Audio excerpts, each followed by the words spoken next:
Assalamualaikum warahmatullahi wabarakatuh. Selamat bertemu kembali dengan video pembelajaran otomotif. Pada kesempatan kita hari ini kita akan bahas tentang emisi gas buang. Sesuai dengan regulasi yang dikeluarkan pemerintah bahwa sekarang pabrikan kendaraan dituntut untuk membuat output atau emisi gas buang serendah-rendahnya sesuai dengan standar Euro yang berlaku, sehingga kita tahu bahwa masing-masing produsen akan berusaha untuk membuat produknya menjadi produk yang lebih berkualitas sehingga menghasilkan emisi gas buang yang seminimal mungkin, ya. Kita tahu bahwa dari ujung knalpot ini, ya, kita akan ada beberapa hal yang bisa kita pelajari dari emisi gas buang, ya. Pertama, mungkin apa saja yang keluar dari ujung knalpot ini, kandungan apa saja emisi yang keluar dari knalpot ini, ya. Kemudian yang kedua, kita juga bisa mengetahui proses pembakaran yang ada pada mesin ini, apakah pembakarannya baik atau tidak.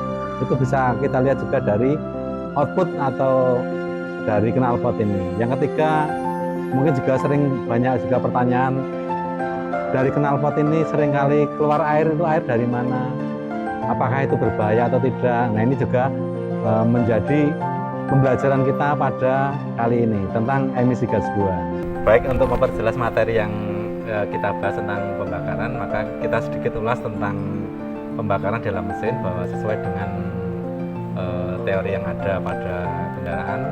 Pada mesin bensin 4 tak kita mengenal ada 4 langkah: isap, kompresi, usaha, dan buang. Isap berarti ada bahan bakar dan udara yang tercampur di sana, kemudian diproses pembakaran oleh mesin. Kemudian langkah buangnya adalah langkah hasil dari proses pembakaran tersebut, ya. Untuk langkah hisap, yang dihisap adalah campuran bensin dan udara sesuai dengan kandungan yang masuk ke dalam bahan bakar tersebut adalah dengan rumus kimia 2C8H18 plus 25O2. Ini campuran antara bahan bakar dan udara dengan perbandingan 1:14,7, di mana 1 gram bahan bakar akan dicampur dengan 14,7 gram udara. Nah, ini yang dicampur pada baik sistem konvensional pakai karburator maupun injeksi, yang akan dimasukkan ke ruang bakar untuk proses pembakaran pada kendaraan, ya.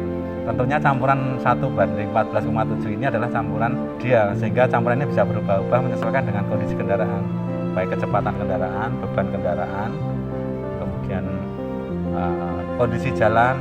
Otomatis juga mempengaruhi berapa campuran antara bahan bakar dan udara tersebut, ya. Kemudian di dalam mesin sendiri nanti di sana ada komponen-komponen yang akan membakar campuran tersebut, termasuk nyala api busi yang akan membakar campuran tersebut. Nah, pembakaran yang sempurna akan menghasilkan rumus kimia 16CO2 plus 18H2O. Kita lihat di sini ada 2 unsur, yaitu CO2 dan H2O, ya. 2 unsur ini dua-duanya adalah aman dalam artian tidak berbahaya. CO2 langsung bisa dinetralisir oleh tumbuh-tumbuhan, kemudian H2O kita kenal dengan air, ya.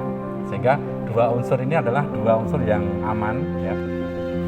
Di sini ada H2O. Jadi mungkin ada beberapa pertanyaan yang kemarin di media atau pertanyaan dari teman-teman, ada air keluar dari knalpot dari mana? Nah, ini justru kalau kita melihat dari reaksi kimia outputnya, jika pembakaran itu sempurna, itu justru menghasilkan air, sehingga kalau pagi hari kita memanaskan kendaraan keluar airnya, itu adalah justru pembakaran yang sempurna, pembakaran yang baik. Berarti seluruh campuran bensin dan udara tadi terbakar dengan sempurna, ya. Nah, namun dalam realnya nanti ada beberapa pembakaran itu menjadi tidak sempurna. Bisa disebabkan ada beberapa hal, ya. Misalnya filter bahan bakar kotor, kemudian nyala api busi sudah tidak maksimal atau kurang, kemudian komponen-komponen dalam mesin sendiri antara mungkin piston, ring piston, box filter, katupnya ada kebocoran, sehingga campuran yang seharusnya ideal tadi terbakar dengan sempurna menjadi tidak sempurna. Nah, pembakaran yang tidak sempurna ini akan menghasilkan beberapa emisi yang berbahaya, antara lain adalah CO, karbon monoksida, kemudian HC, hidrokarbon, kemudian NOx atau unsur-unsur yang akan keluar pada gas buang atau exhaustnya jika pembakaran tersebut tidak sempurna, ya. Tadi ada beberapa penyebab yang kita lihat tadi, ya. Ada misalnya contohnya, ya, filter bahan bakar yang kotor, filter udara yang kotor, kemudian kualitas mungkin busi sudah mau mati sehingga nyala apinya menjadi kecil, kemudian komponen-komponen dalam mesin juga tidak maksimal, dalam artian tidak rapat, terjadi keausan sehingga campuran yang ideal tadi menjadi tidak ideal lagi ya. Mungkin bahan bakarnya lebih banyak sehingga hasil yang pembakaran juga menjadi tidak sempurna ya. Nah, ini secara singkat penjelasan bagaimana dari proses input kemudian proses pembakaran sampai menghasilkan output pada kendaraan ini ya, sehingga kita bisa melihat emisi yang keluar pada kendaraan itu akan bisa kita melihat proses sebelumnya, baik proses pada campuran inputnya, proses pembakarannya, sehingga kita bisa melihat pada outputnya ya, pada langkah buang ini ya. Setelah tadi kita sudah membahas tentang secara teori sederhana bagaimana proses pembakaran dari input, proses sampai output, maka kita akan bisa melihat apakah emisi yang keluar dari knalpot ini sesuai atau tidak. Kita butuh alat yang namanya exhaust gas analyzer ini ya. Jadi alat ini kita pasangkan pada knalpot, kita masukkan pada bootnya, kemudian kita mengukur penggunaannya, maka akan muncul angka-angka yang dibutuhkan pada kendaraan tersebut. Ini sesuai ada CO, CO2, lambda,